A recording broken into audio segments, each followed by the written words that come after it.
The relationship between aphantasia and memory is generally very interesting, isn't it? You might think that lacking imagery would really hobble or cripple your memory, but it doesn't.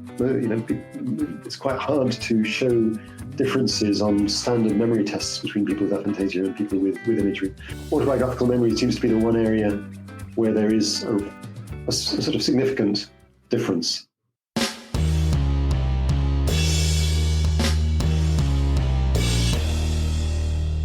If you would like to support the efforts and research we are doing here on this podcast, please go to podcast.discoveringyourmind.com and become a monthly supporter. We greatly appreciate your support. Thank you.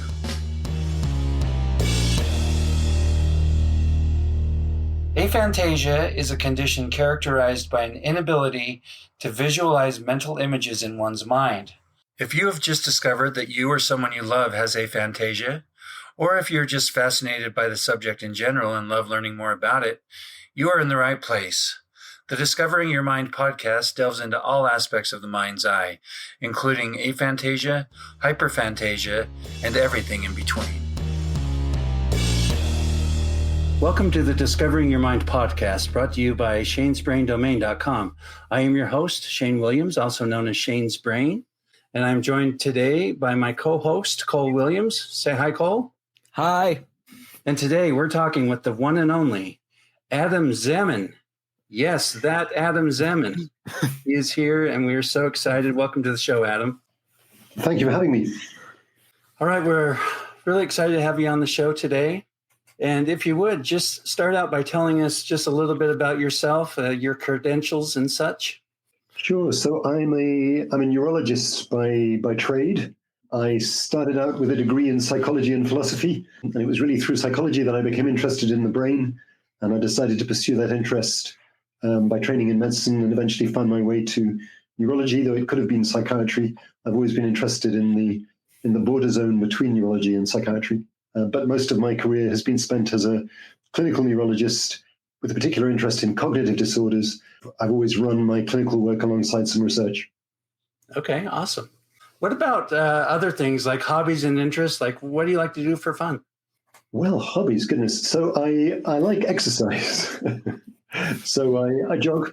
Recently started a little personal training, which I've been enjoying very much, lifting some weights. I guess that's my main recreation. I seem to have quite a lot of kids, so I still have a couple of little small ones, a 2-year-old and a 6-year-old, so they keep me busy. Really? And in Wow. fact, the combination of work, children, and a small amount of exercise seems to mop up the available hours.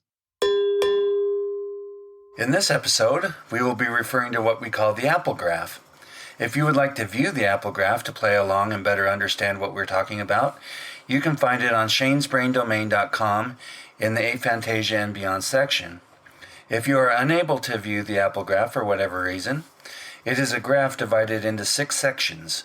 In the number 6 section, there is a very detailed image of a red apple.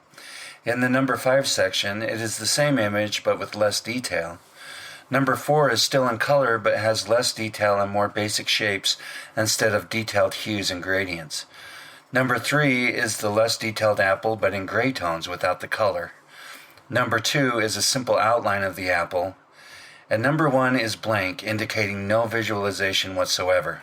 This is called aphantasia. There are a lot of iterations of, we call it the Apple graph or the Apple test. I'm sure you've seen many of those tests going out there. But we're interested to just find out where you fall in all of this. So we want you to go ahead and imagine an apple in your mind. And we're going to pull up our little Apple graph that we use and let us know which one represents what you saw in your mind's eye. Yeah, somewhere between a 3 and a 4. I'm a very average imager, but my apple was actually green. It did have a color. It did have a stalk, but it certainly wasn't as luscious and well-developed as number 5.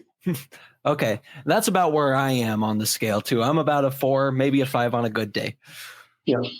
I sometimes hit 5. It varies, doesn't it, with energy level and mood and enthusiasm. It definitely does. Like mental state definitely changes things. Do you experience any of the other senses in your mind? Yeah, I do. I'm not, as I say, I'm not an especially vivid imager, but I think I have imagery in all modalities. So I certainly have kinesthetic imagery. I can imagine running for a bus. I can, to some degree, hear music in my mind's ear. I can touch with my mind's fingertip.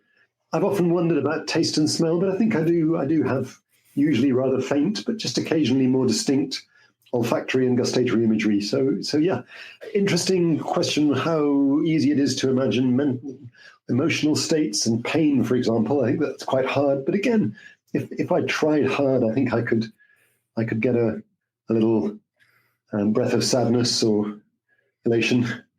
Okay. Yeah. So you think effort is connected to a lot of your mental states like that?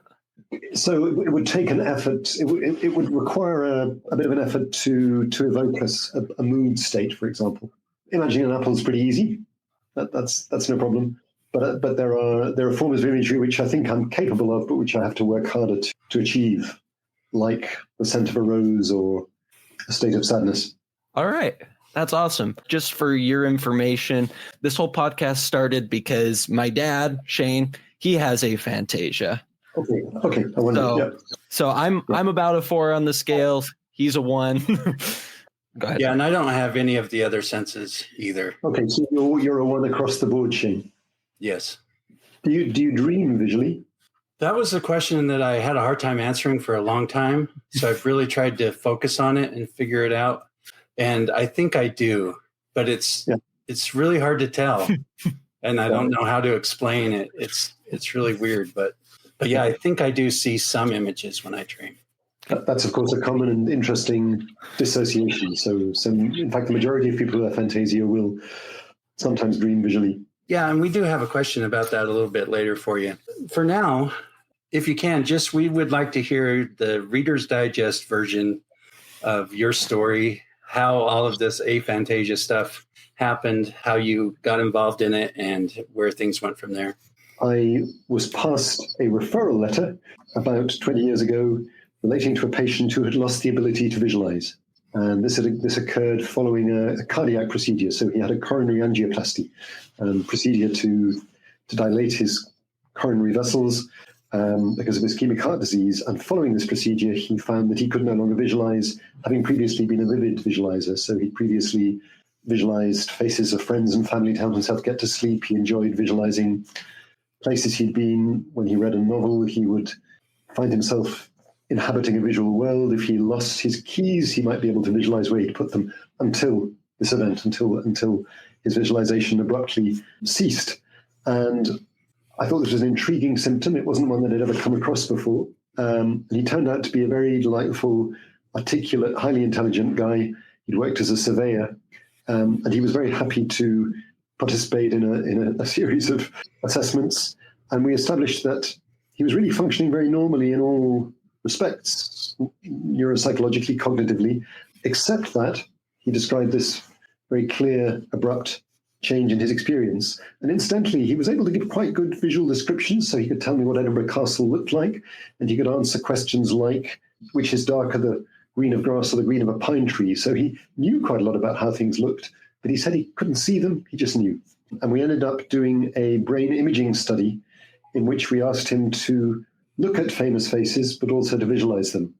And when he looked at the famous faces, his brain activation was just like average brain activation, the brain activation of people who can visualize. When we look at famous faces, we activate visual regions of the brain, of course, and particularly areas which play a special role in face recognition, like something called the fusiform face area, which sits on the undersurface of your temporal lobe. But when he tried to visualize faces, he failed to activate these regions, or he activated them much less strongly than people with imagery.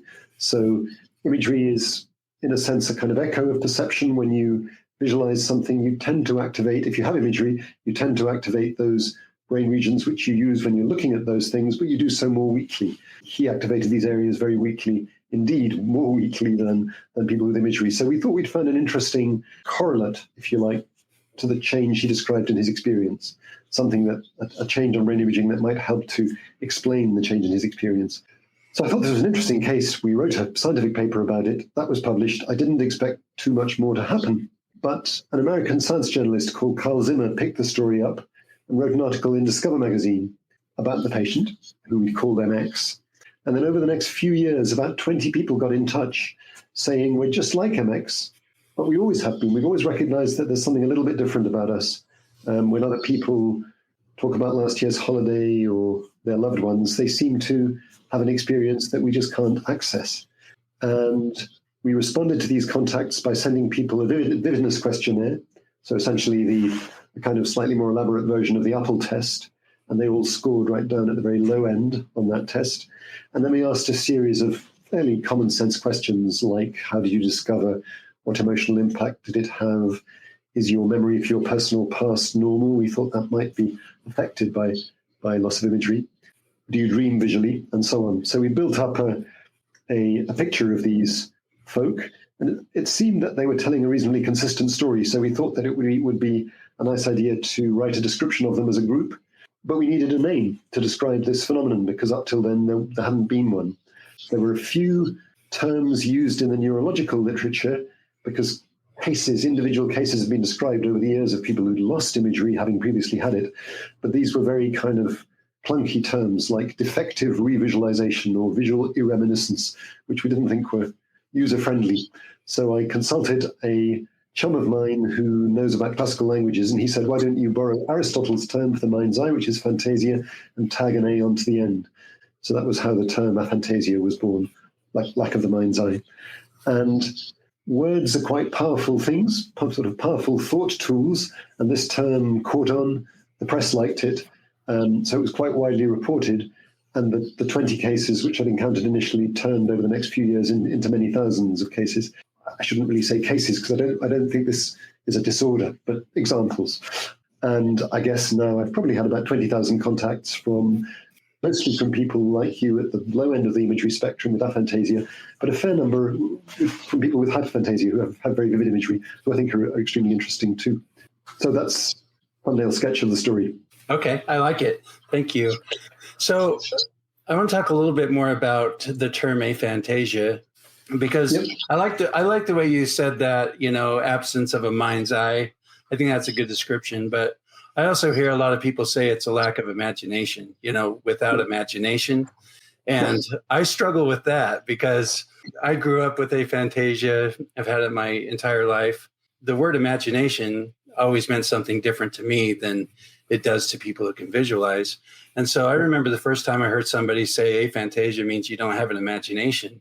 I was like, oh, hold on there. Now I have an imagination, right? Because I write stories and I'm very creative. And so how do you feel about that aspect of it? And what are your thoughts on those of us who kind of struggle with the definition of without imagination? Yeah, so I agree with you entirely. We initially had it in mind that aphantasia was the absence of the mind's eye. It has turned out that probably most people with aphantasia also have weak sensory imagery and other sense modalities. You could define aphantasia as lack of the mind's eye. You could define it as a tendency to a lack of or reduction in sensory imagery more generally. Right. But I think sensory imagery is just one element in what we call imagination, which is a much wider capacity to detach ourselves from the here and now, recollect the past, anticipate the future, enjoy and create virtual worlds of one kind or another. And just as you imply, we now have many, many examples of highly imaginative, productive people who are aphantasic. So it's quite clear that this lack of or reduction in conscious sensory imagery is not a bar to being imaginative in that wider sense. So clearly it's possible to be aphantasic, yet imaginative and creative. One thing we were curious about is, in a lot of our research, obviously we've come across the VVIQ many times, and we were kind of just curious as to where it came from, because from what our research was saying, it was initially developed closer to like the 70s, 80s. And we're curious on how it came about and how you have used it, how it's become more of a tool mentioned today. So it was developed by a psychologist called David Marks, as you say, way back, sort of 50 years ago now, I guess. It was slightly different in its original version. So the scale was reversed. So initially, low scores implied high imagery, high scores implied low imagery, which we felt was a bit counterintuitive. I think David Marks had actually produced a second version in which he flipped the scores round, but we thought it made more sense to have high scores corresponding to high imagery. But essentially, we just adopted his test with a few minor tweaks and adopted it just because it seemed very serviceable and useful, at least for this purpose. So I think small differences in the VVIQ close to the middle of the range may well not mean very much. But it's always seemed to me, and I think subsequent works borne this out, that if you lie at one or other extreme, that probably does mean something. And really, my interest has primarily been in those extremes. There are a number of other scales. We've used in some work the Plymouth Sensory Imagery Questionnaire, which ranges across the sense modalities. So it asks some questions relating to the mind's ear and the mind's fingertip and so on, as well as the mind's eye. The forefather of all these questionnaires was Francis Galton's questionnaire, developed in the 1880s. So he was the first person, so far as I know, to try to quantify imagery. And he developed a questionnaire called the Breakfast Table Questionnaire, which asks you to recollect your breakfast table as you left it this morning, and then asks a series of questions about the qualities of the images you can form of that table. So that was the source questionnaire, if you like. All its descendants rely on introspection, essentially. So we're asking people to examine their own experience and quantify it. And of course, that's potentially fallible. So one criticism of this work has been that, well, how can people possibly know how their experience compares with that of others? I think I was predisposed to be I was rather better disposed to introspection than many psychologists from the outset because of being a doctor. Because actually, if you're a doctor, you rely very heavily on introspection. All the time, people are coming to tell you about what they've noticed about their experience and changes in their experience. And it's actually very, generally a very useful pointer to what's going on in their bodies. So my point of departure was to trust rather than distrust introspection. But it's perfectly true that it's fallible. People can be wrong about their experience, can misdescribe their experience. So it's important not to rely purely on subjective measures and to look for other ways of assessing imagery. And it turns out that there are both what you could call behavioral associations, so changes in the way people perform on tests, and physiological associations, so changes in the way people's bodies behave, which correlate with imagery extremes, which helps to validate the reports that people are giving of either the absence or the abundance of imagery in aphantasia and hyperphantasia. So why do you think this took so long to catch on? If you got Francis Galton in the late 1800s, you got the VVIQ coming out in the 70s, just nobody took the ball and ran with it, or what? It's a really interesting question. So there's been a huge amount of imagery research, but generally looking at the middle of the range. So Galton started a ball rolling, which continued to roll. So the work of Stephen Coslin, for example, in the 70s, 80s, 90s was very influential. And more recently, there's been a great deal of work on what happens in the brain when we visualize. Although Galton recognized back in the 1880s that there were people who power of visualization was zero, as he put it, very little attention was paid to that extreme. There was one American psychologist called Bill Fore. He was himself aphantasic. He described himself as a wakeful non-imager, and he gave imagery questionnaires to a large number of students who passed through his class, and he reckoned that a few percent of people were wakeful non-imagers, as he described it. So there was some interest, but he's, I think, really the only person who shone the light in that direction. And it's curious that there was this omission. As I mentioned, there had been neurological case studies.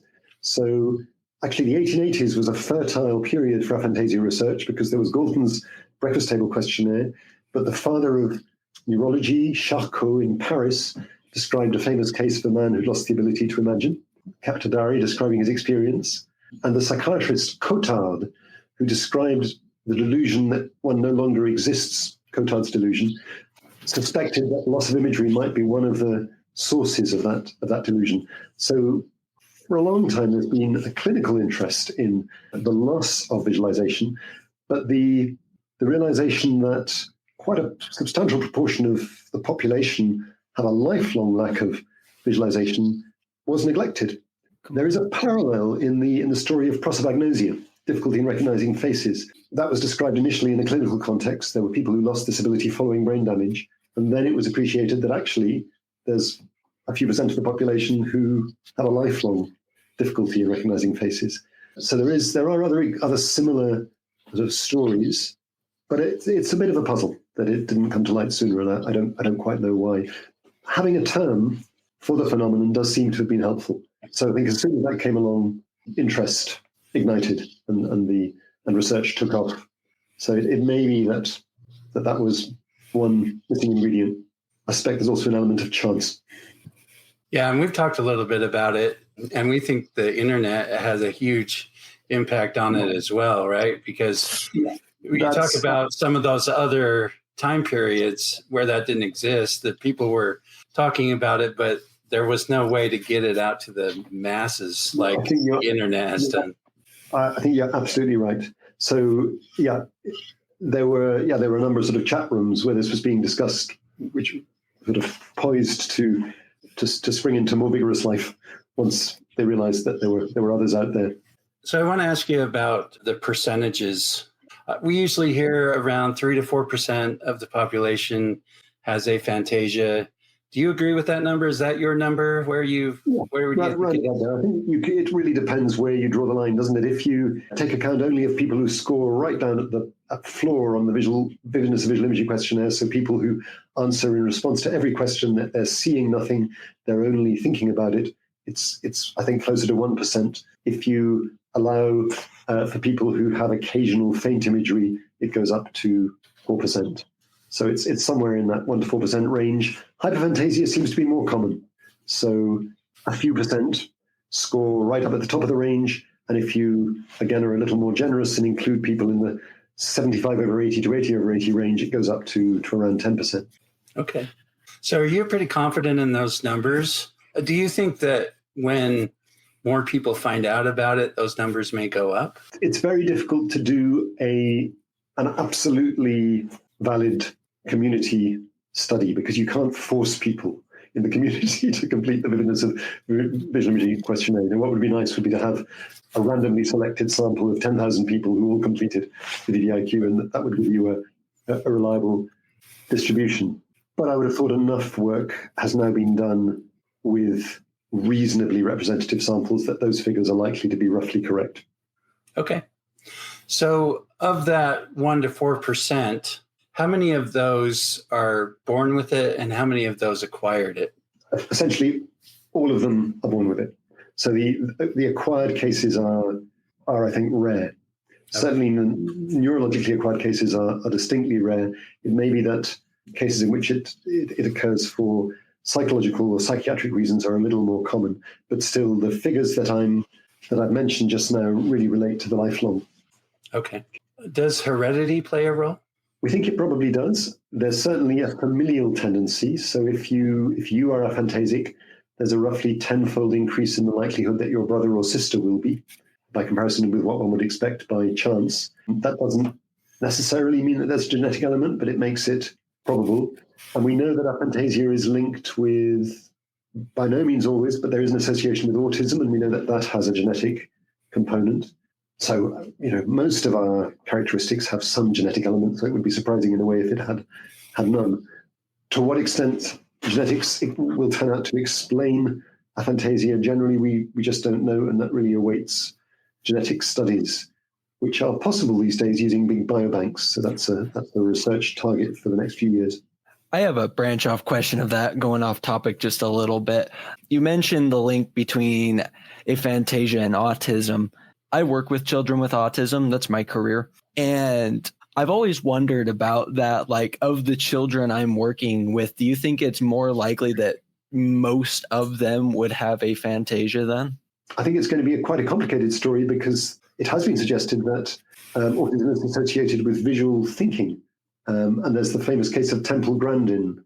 Right. Who's written a good deal about her autism and her preference for visual over verbal thought. So there are clearly some people with autism who are not aphantasic, but it does seem that the rate of diagnoses of autism and of autistic traits is increased in people with aphantasia. I think there is an association between aphantasia and autism. Sorting out the subgroups within aphantasia is also a task for the future. So I don't think aphantasia is one thing. I think it's a feature of experience, and it can occur in several different contexts. So it seems that in some people it's associated with face recognition problems. In some people with autism, there may be another group in whom memory for the personal past is particularly affected.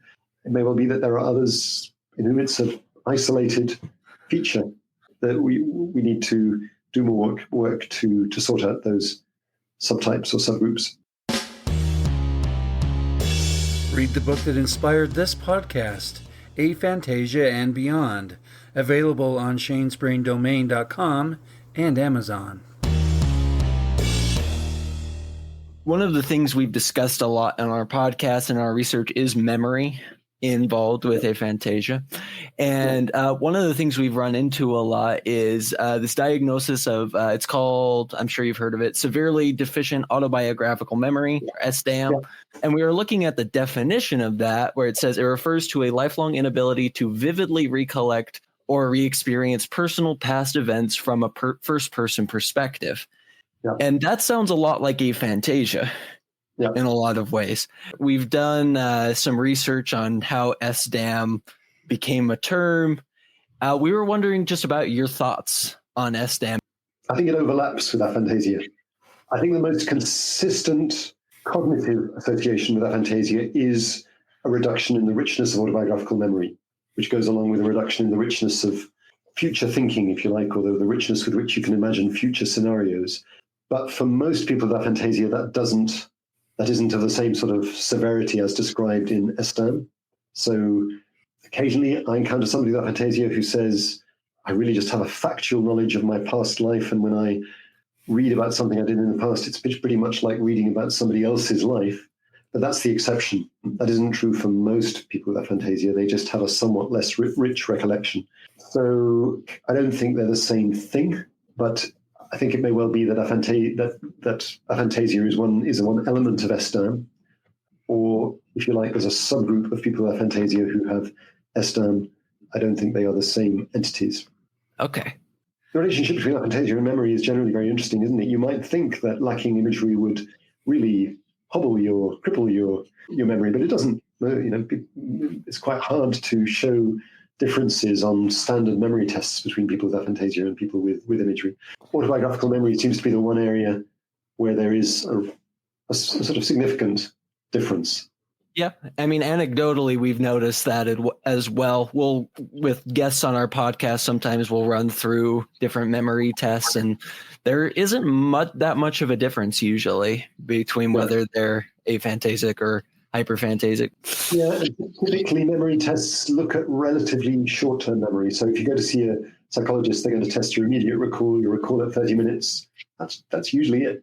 So it might be that extending the span of testing to weeks or months would be helpful. And when you're questioning people about their autobiographical memory, you're probing their memory for events from years back.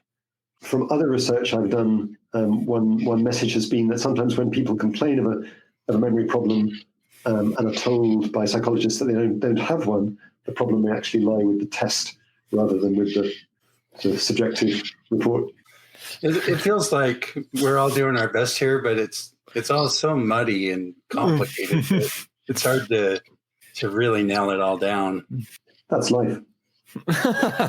Yeah. Amen. I agree. All right.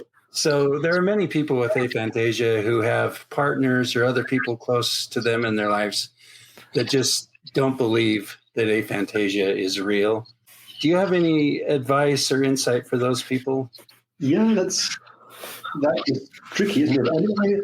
I think it should be a little easier now that quite a bit has been written about this, so they can point their skeptical loved ones towards one of a range of scientific articles and books that have now been written describing such experience. So they can at least prove that they're not the only crazy ones. Right. that other people believe the same things about themselves, and they can, if they're if the conversation gets a bit more scientific, they can say, look, it's not just a matter of my impression. It seems that people who say they're aphantasic are also different in a variety of measurable ways. So there seems to be something real going on. Not this is not just a fantasy. Can you talk about some of those measurable ways? Yeah. I mean, we've touched on a few of them already. So the association with autism, the association with a reduction in the richness of autobiographical memory, those, if you like, are behavioral associations. And then there are the interesting physiological associations, which I didn't discover, but which have been described now. So perhaps the simplest to get a handle on initially is the pupil response. So most of us, when we look into the sun, all of us, when we look into the sun, experience a constriction of the pupil. The pupil constricts in response to bright light. If you have imagery, it turns out that when you imagine looking into the sun, the same thing happens. But when people with aphantasia imagine looking into the sun, they don't show this. So that's a nice measurable difference. Then there was a study looking at essentially sweating, the galvanic skin response, which is really just a measure of sweating in response to scary stories. If these stories really are quite scary, my sort of skin crept when I read them. I'm sure I would have sweated a little if you'd been measuring my GSR. It turns out that people with aphantasia don't show this response. And it's not that they can't show it, because if you show people with aphantasia scary pictures, they do show the response. So the explanation offered by the authors of this study is that it is imagery that sort of mediates between a scary description and your gut response to it. And if you lack imagery, then you won't show the gut response, even though you can show it when you're confronted with a distressing picture. So there are those two examples. Then there's a third example, which is slightly harder to get your mind around, which is binocular rivalry. So if you show the two eyes different images, our percept tends to switch between them. So we don't fuse them. We see one and then the other. They come and go. If you ask people with imagery to imagine one of those images before you show them, that influences which one you see. But that effect doesn't occur in people with aphantasia. And then there are now some brain imaging studies are showing clear differences between people with aphantasia and imagery, or aphantasia and hyperphantasia. They're quite complicated differences, and I don't think we've got to the sort of end of that story by any means. But to give one example, we did a study in which we showed that people with vivid imagery have stronger connections between the thinking areas, if you like, at the front of the brain and the visual areas at the back of the brain than people with aphantasia. I hope I got that sentence the right way around. So people with hyperphantasia have stronger connections between those thinking areas and visual areas at the back of the brain than people with aphantasia, which might help to explain why thought translates into image more readily in people with hyperphantasia, with vivid imagery. And then there are several other studies now which I think are all pointing in the direction of differences in connections within the brain. The fact is, these studies do seem to show measurable objective differences between people with aphantasia and hyperphantasia. So there are a number of lines of evidence now which, if you like, corroborate the subjective reports from people with aphantasia and hyperphantasia. Are there cases where someone with aphantasia has been able to reverse it and start visualizing? So I think there are people who lose imagery for reversible reasons, like getting depressed. We were saying at the beginning that for most of us, the vividness of imagery varies with mood and energy level and state of mind, and certainly a variety of psychiatric conditions can affect imagery, and those conditions can come and go. So that's certainly one context in which imagery which has been lost can return.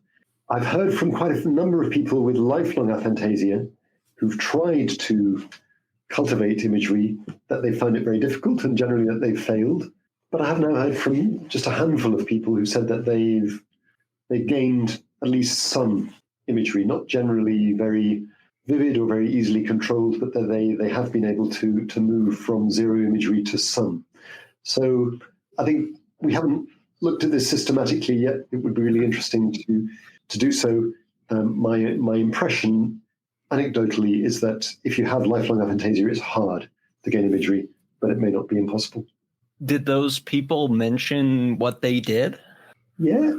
So there are people who've used psychedelics, and there are people who've just sort of worked at it, looking at objects, looking away, trying to recollect the visual appearance of the object you looked away from. Okay. But as I say, the reports of success are greatly outnumbered, I'm afraid, by the reports of failure in people with lifelong aphantasia. There's the further question about whether people with aphantasia do or should want to gain imagery. We had a conference in 2019 for people with aphantasia and aphantasia, and I've been slightly worried that this might be a meeting between people who felt rather hard done by because they didn't have something they wanted, and people who were feeling quite pleased with themselves because they had a lot of something they liked. But in fact, it wasn't like that at all. There was a lot of mutual understanding, and people seemed to accept that there were pros and cons to being at either extreme. And in the end, the kind of consensus among people with aphantasia was that they would like to have imagery, but just for a day. Quite happy the way they were. Didn't seem to be an obstacle to day-to-day life, but it would be interesting to know what this experience was like. Yeah, most people we talk to share the same thing. We have had a few who say they want to get rid of their aphantasia entirely, but most of the people we talk to are in the same boat. They want to try it out, but they don't want to have to keep it if that's part of the deal. Yeah.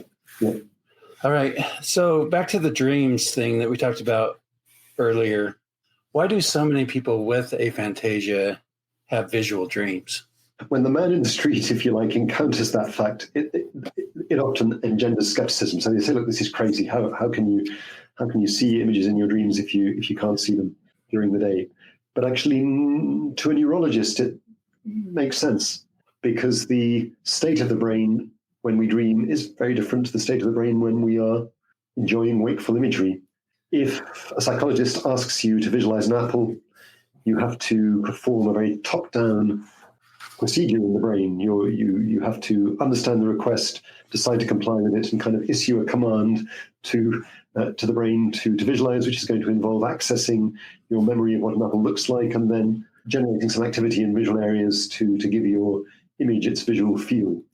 Dreaming is very unlike that. Dreaming doesn't involve, by and large, anything in the way of top-down control. It's a very spontaneous process. It's at least partly driven by structures deep in the brain's stem. And we know that there's a very different pattern of brain activation in dreaming and in wakefulness. So rational, logical areas are largely switched off. Emotional areas are strongly switched on. So given that the brain's in two quite different states, it's not that surprising that there should be a dissociation between imagery in these two contexts. There are lots of interesting intermediate examples, though, aren't there? So, for example, the kind of imagery that most people develop when they're reading a novel is sort of a little bit more like dream imagery, in a sense that it is like voluntary imagery. It's not usually something that we've chosen to generate. It just kind of happens as we read. But on the other hand, when people with aphantasia often experience imagery as they drift off to sleep, so hypnagogic imagery. So I think there's a very clear contrast between deliberate wakeful imagery, which is absent in aphantasia, and involuntary dreaming imagery, which is often present. And then there is these interesting intermediate cases which need to be explored a bit further. My current impression is that most people with aphantasia don't have much in the way of wakeful imagery, at least until they lie down and let themselves begin to drift off, and then it bubbles up. Yeah, that is so interesting. We've interviewed a lot of people with hyperphantasia, and I've had some people explain that when they're in their imagination, they can create things if they want, but they can also just observe. Just like almost it is like dreaming. They just sit there and they just let their imagination go, and it does its own thing. So I guess my question is, and I've had some people say that imagery when you're awake and dreaming are like coming from different parts of the brain. Is that true? So, So my hunch would be that both kinds of imagery depend on activation of the visual system in a broad sense, but the route to that activation is different. So in the deliberate wakeful imagery case, it's a top-down activation. It's been described as vision in reverse. So rather than having information coming in from the eyes into the brain and then streaming through the visual system to areas involved in recognition towards the front of the brain, you're doing the opposite when you visualize deliberately. Whereas dreaming, as I've said, it's not driven in quite that top-down way. It's triggered by activity that comes from deeper in the brain. But probably in both cases, activation of visual regions is required. It's just brought about in different ways, which accounts for how some people can lack wakeful imagery but experience dream imagery. Okay. I appreciate that explanation. That helps a lot. Yeah, I really appreciate that too. All right, I have a question that I think is really important. I'm having a hard time figuring out the best way to word it though, so bear with me here. Essentially what I'm wondering about here is the connection between aphantasia and trauma, because we've heard accounts of people who develop aphantasia with the assumption that it's almost protecting them against trauma. And also this theory floats around that people with aphantasia are supposedly less susceptible to certain traumas and disorders. I was just wondering what you think about that, if you think that's true. Yeah, no, I think this is incredibly interesting. And I'm afraid I agree with you about that both the things you just described probably occur. So I guess starting with the second case, you might think intuitively that if you can't visualize, you're going to be less prone to psychological problems that involve visualization, like post-traumatic stress disorder. And I don't think we haven't proven that that's the case yet, but there is now some experimental evidence. Not surprisingly, if you show people distressing film clips, if they're aphantasic, they seem to be less troubled by intrusive recollections of those clips over the following days and weeks. That would back the intuition that you might be less prone to something like PTSD if you're aphantasic. But there needs to be a better study to show that that's actually the case. We don't know it's the case, but it's a reasonable hypothesis that it might be. Whether aphantasia might protect you from psychosis, say, is another question. There's a little bit of evidence that vivid imagery is a risk factor for psychosis, but again, we don't know. I think we just don't know whether aphantasia is protective to any degree against psychosis. So that's one half of the story. So an interesting hypothesis to explore, but not yet proven. Then the other idea is that aphantasia might sometimes be acquired as a self-protective mechanism. And quite a few people have described that to me. So they've said that traumatic events occurred in their lives and they believe that they ceased to visualize at that point. And that's a fascinating idea, isn't it? And I'm not an expert on PTSD, but I've been reading around a little, and it's that kind of self-protective mechanism seems to be recognized in PTSD. So a kind of emotional numbing is quite a common element of PTSD. And the story is that people numb themselves to try to protect themselves from the kind of full force of the recollections which would otherwise distress them. So I would really love to know whether this really happens. But something I'd love to do over the next few years is to join forces with a psychologist and psychiatrist or two, and try to get to grips with this properly, and so far as one can, clarify whether this is a thing. I think it may be, from what I've heard. I'm super curious about it. If I had the funds, I would do it for my capstone research, but I don't have the means. So talking about that, I wanted to run something else by you real quick. My sister has hypophantasia, what I've always called, almost aphantasia. You talk about slight outline visualization sometimes. But she went through some traumatic experiences. And what started happening to her was when she closed her eyes to lay down at night, she could visualize the room around her. And she had never had that happen before. And when the trauma left, that ability went away. Have you ever heard of that kind of reverse thing where someone with aphantasia gains this ability to visualize just a very specific thing? That's all it was all it ever was her surroundings. She didn't visualize the traumatic event? No. All she visualized was her surroundings when she closed her eyes. Yeah, no, I haven't heard that. That's interesting. I just thought I'd run that by you and see if you'd ever heard anything like that before, because we've both been very curious about that because it's so unique and we've never heard anything of that. I have anecdotally encountered people who have experienced imagery just once or a few times of a particular scene or event, but not otherwise. I don't think I've heard anyone describe that specifically. So trauma enabling a particular kind of imagery unrelated to the traumatic event. One really interesting question is whether people with aphantasia have what you might call unconscious imagery, whether it's present in their brain, but in a way that doesn't enable them, as a rule, to generate the conscious experience, but nevertheless the kind of underlying representation in the brain which enables most of us to visualize is there. For some reason, the final step can't be taken. So like that visualization does exist in the brains of those with aphantasia, they just can't access it. Yeah, whether visualization is the right word for it, I don't know. But Okay. So in a sense, people with aphantasia must have, they know what things look like. They must have representations of visual items or visual representations in the brain, in a sense, enabling them to recognize. You could describe those representations as the basis for unconscious imagery, I suppose, but clearly people with aphantasia can't usually make use of those representations in the way that most of us do to generate an image, a conscious image. Okay. Right. So you're talking about what we call it, when I talk to other people with aphantasia, we call it seeing without seeing.